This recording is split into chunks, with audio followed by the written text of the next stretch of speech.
در دین نفرهای جاهلند، جاهل هایی که با کردارهاشون ایمیج اسلام رو ویران میکنن، ولی مردم در اونها نگاه میکنن میگن واقعیت دین همینه.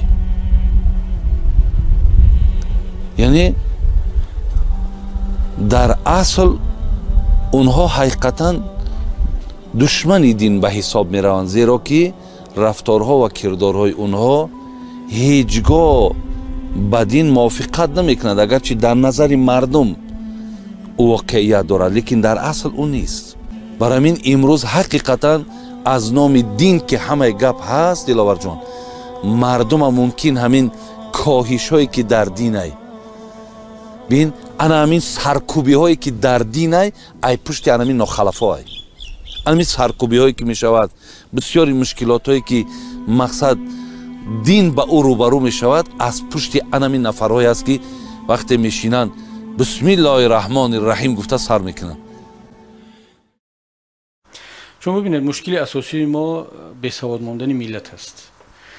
اگر یک نفری که سواد خوبی دینی هم داشته باشد از وی خطر نیست، یا سواد خوبی دنیوی داشته باشد. خطر از کسی سر میزند که نه سواد خوبی دینی دارد نه سواد دنیوی، جاهل است، یا جاهل دنیویت است یا جاهل دینی هست، اون خطر دارد.